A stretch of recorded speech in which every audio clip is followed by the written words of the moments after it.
हर हर महादेव।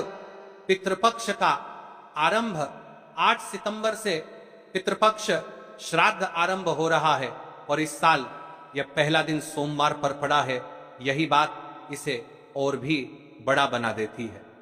सोमवार शिव का दिन है। शिरोमणि तिथियों में जो दिन शिव के साथ जुड़ता है वह घर परिवार की शांति जीवन से दुख कष्ट समाप्त करने के लिए सबसे बड़ा और विशेष दिन आज की यह शिव महापुराण की कथा से कान खोलकर सुन ले। सब लोग पितृपक्ष प्रारंभ हो रहा है सबसे पहले और विशेष दिन सोमवार है महाराज। पितृपक्ष के पहले दिन किया जाने वाला यह छोटा सा कार्य, यह छोटा सा उपाय घर का कोई भी एक व्यक्ति करे, लेकिन अवश्य करें। मात्र 11 चावल के दाने, एक तुलसी की लकड़ी का दीपक और छत पर एक कटोरी खीर। याद रखना महाराज, मेरी कई सारी माताएं बहनें उपाय की सामग्री भूल जाती है।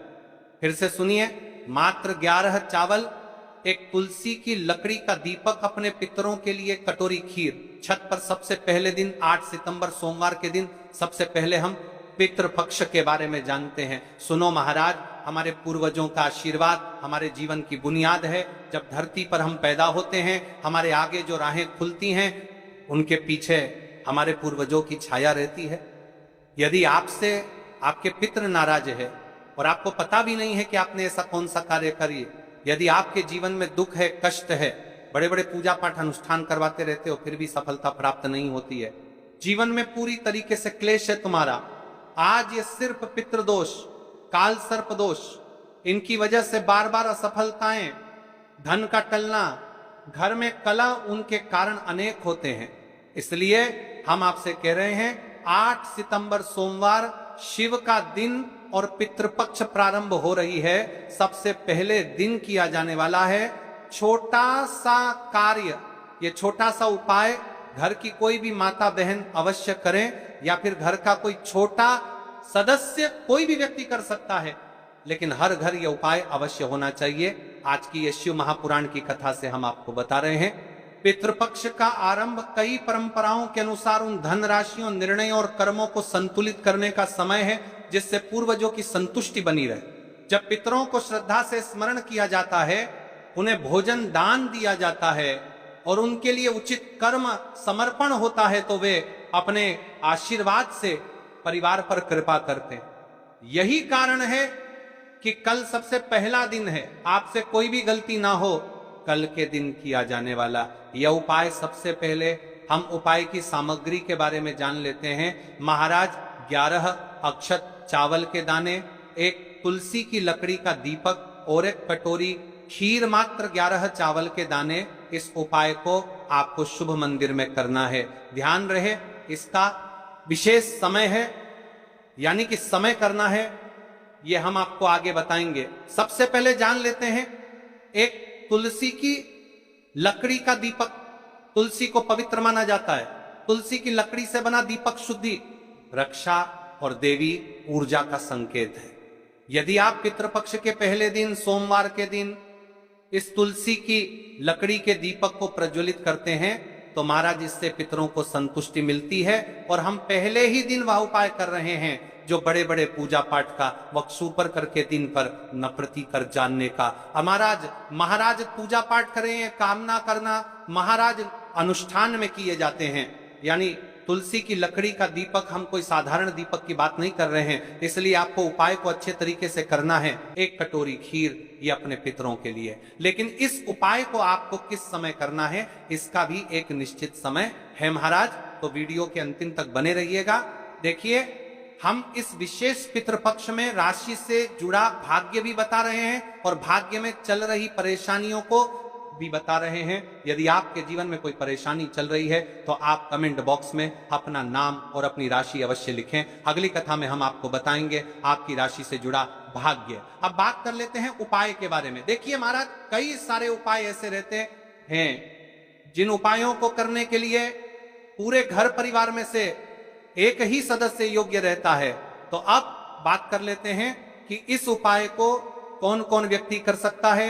यह उपाय किसी भी परिवार के सदस्य द्वारा किया जा सकता है। पुरुष, महिला, युवा या वृद्ध पर अनुभव कहता है कि यदि घर की कोई बड़ी माता बहन इसे शुद्ध भाव से करे तो प्रभाव थोड़ा तीव्र व शीघ्र दिखाई देता है, इसलिए परंपरा में महिलाओं का यह भूमिका मान्य रही है।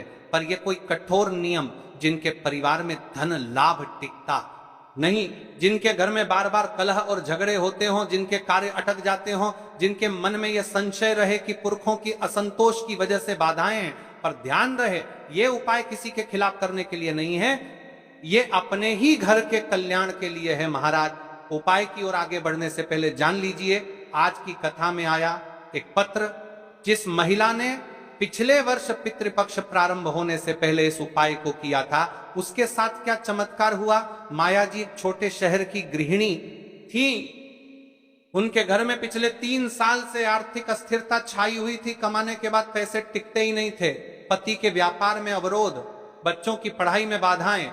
माया रोज पूजा करती और मंदिर जाती, पर मन में खालीपन रहता। 8 सितंबर को उन्होंने पति की सलाह से, जो व्यस्त थे, घर की छत पर सादगी से 11 अक्षत, एक तुलसी की लकड़ी का दीपक और एक कटोरी खीर रखी और सबसे पहले मन से अपने पूर्वजों का स्मरण करके कहा, हे मेरे पूर्वजों, यदि किसी प्रकार की असंतोष हुई हो तो क्षमा करो, यह मेरा सादर समर्पण है। कुछ ही हफ्तों के भीतर उनके पति को पुराने कर्ज का एक हिस्सा माफ हुआ। एक पुराना क्लाइंट वापस आया, घर में पहले जैसी हंसी लौटी। माया का कहना था, मुझे बड़ा चमत्कार नहीं चाहिए था, मुझे बस अपने पूर्वजों का आशीर्वाद चाहिए था, और उन्होंने वह दे दिया। यदि उनके साथ चमत्कार हो सकता है महाराज, तो आपके साथ क्यों नहीं? क्या भरोसा।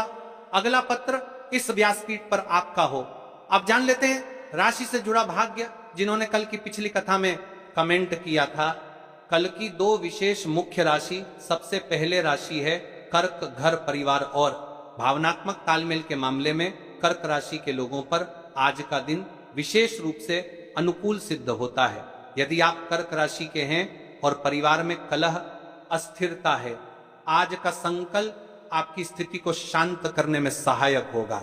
दूसरी राशि है मकर, स्थायित्व और आर्थिक उन्नति के मामले में मकर राशि के लोग अक्सर मेहनती होते हैं, पर रुकावटें उनके प्रयासों में आ सकती हैं।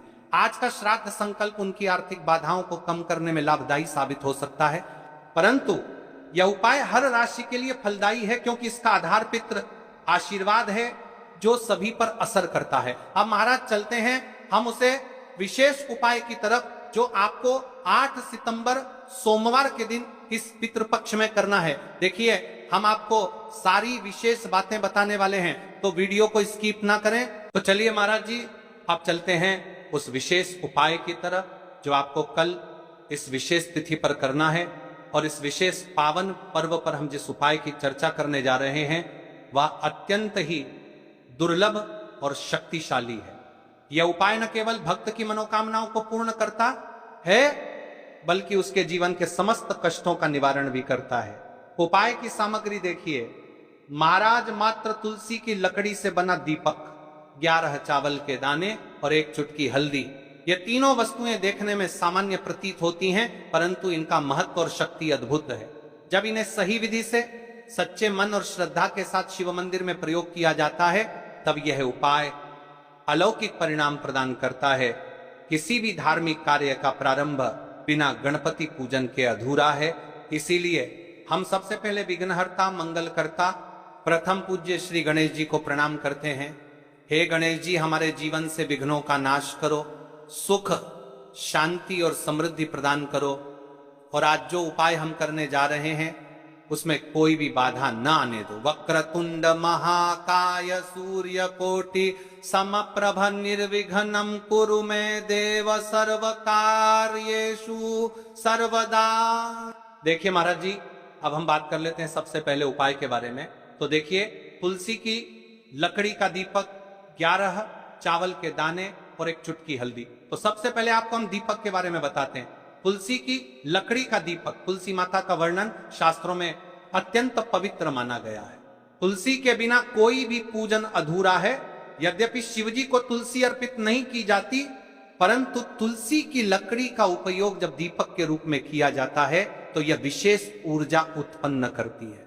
यह दीपक भक्त की मनोकामना पूरी करने में सहायक होता है।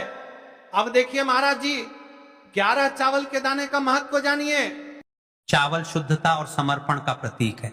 हर दाना अखंडता और पूर्णता का द्योतक है। 11 अंक स्वयं में शक्तिशाली है।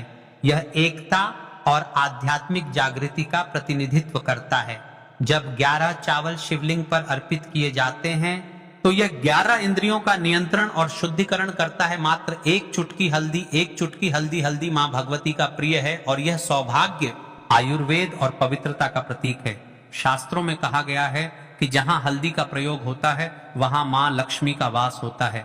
इसलिए जब इस हल्दी प्रयोग शिव मंदिर में किया जाता है तो यह शिव शक्ति और लक्ष्मी दोनों की कृपा प्रदान करता है। पितृपक्ष है।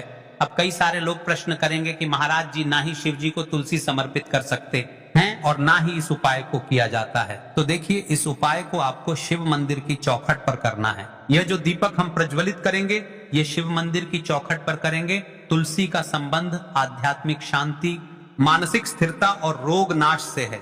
जब तुलसी की लकड़ी का दीपक जलता है तो घर या मंदिर के आसपास की नकारात्मकता तुरंत दूर हो जाती है। महाराज जी, आपको इस तुलसी की लकड़ी के दीपक के बारे में हम आपको सबसे पहले बताते हैं। हालांकि आपके तीनों उपाय को साथ में ही करना है, लेकिन सबसे पहले और प्रथम तुलसी की लकड़ी का दीपक तो देखिए। तुलसी की लकड़ी प्राप्त करना, यदि घर में तुलसी का पौधा है तो उसकी जड़ के पास की नरम लकड़ी लेनी है। यदि घर में तुलसी का पौधा नहीं है तो बाजार से भी तुलसी की लकड़ी खरीदी जा सकती है। कई सारे घरों में तुलसी का वृक्ष नहीं होता है तो आप यह भी कर सकते हैं, ध्यान रहे, यदि आप किसी और के घर से ले रहे हैं दक्षिणा अवश्य दें। बिना दक्षिणा के तुलसी लेना अशुभ माना जाता है। लकड़ी को तैयार करना, तुलसी की लकड़ी को छोटे टुकड़े में काटकर उसकी बत्ती बनानी है। उस बत्ती पर कपास रुई लपेटना है ताकि वह दीपक में ठीक से जल सके। अब यहाँ पर महाराज जी, कई सारे लोग प्रश्न करते हैं कि दीपक हमें आटे का लेना है या फिर हमें दीपक मिट्टी का लेना है। तो देखिए, आपको मिट्टी का दीपक का प्रयोग करना है क्योंकि हम तुलसी के लकड़ी के दीपक वाला उपाय कर रहे हैं। ठीक है, दीपक केवल मिट्टी का होना चाहिए, पीतल, कांसे या किसी धातु का दीपक इस उपाय में उपयोग नहीं करना। मिट्टी का दीपक धरती तत्व का प्रतिनिधित्व करता है और यह शिव पूजन में सबसे उत्तम माना जाता है। अब देखिए महाराज जी, हमें तेल का किस प्रकार प्रयोग करना है। तो देखिए, तेल का प्रयोग इस दीपक में तिल का तेल या घी का प्रयोग करें। तिल का तेल पापों का नाश करता है और घी समृद्धि व शांति का वास कराता है। अब कई सारे लोग प्रश्न करते हैं कि महाराज जी, आपने हमें यह तो बताया ही नहीं कि कितने दीपक का उपाय करना है, आखिर दीपक कितने बने हैं। तो देखिए, कितने दीपक जलाने।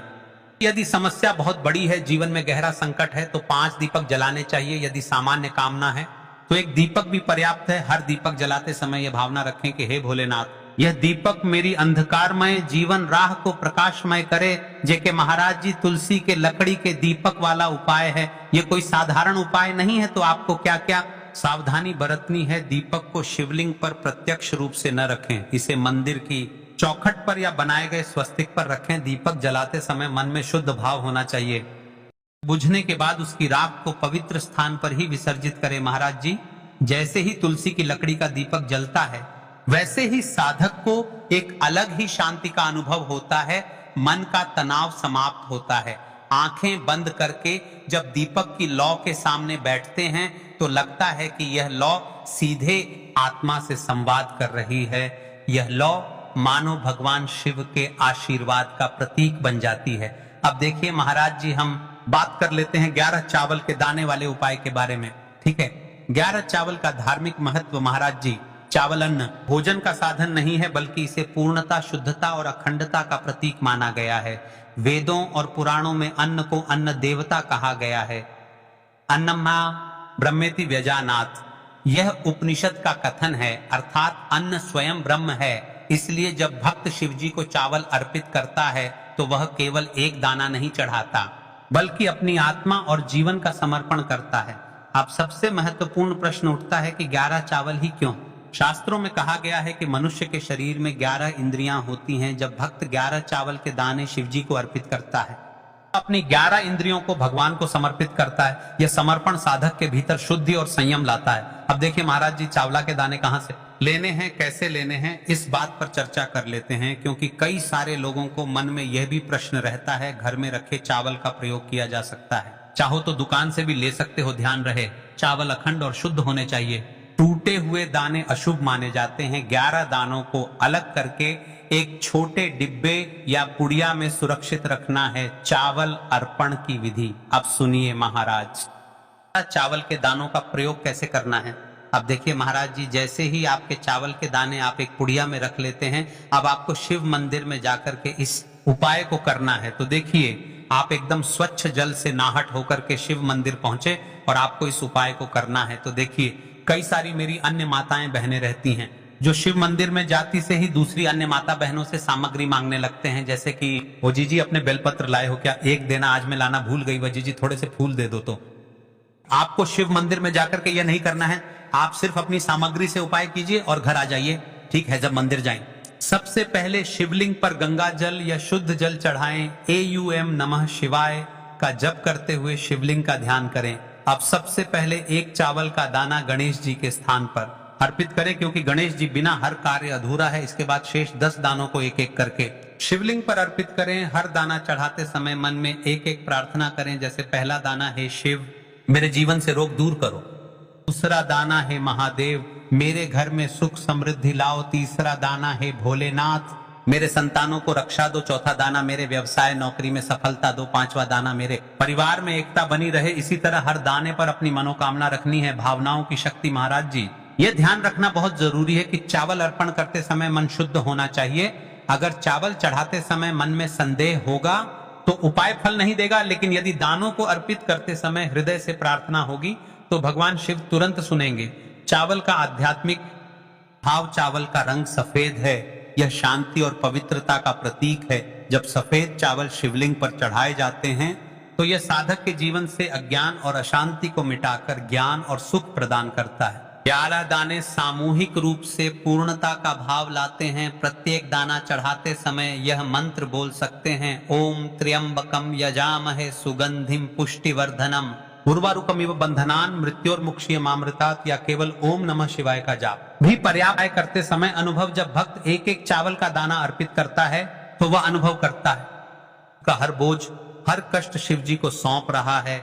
हर दाना एक प्रतीक है दुख का बोझ हटाने का और सुख का द्वार खोलने का। अब देखिए महाराज जी, हम बात कर लेते हैं एक चुटकी है हल्दी के बारे में, यानी एक चुटकी हल्दी के उपाय के बारे में। तो देखिए हल्दी का धार्मिक महत्व महाराज जी, हल्दी केवल रसोई की सामग्री नहीं है, यह भारतीय संस्कृति, आयुर्वेद और अध्यात्म तीनों का अभिन्न अंग है। हल्दी को संस्कृत में हरिद्रा कहा गया है। हरिद्रा शब्द का अर्थ है को दूर कर दे।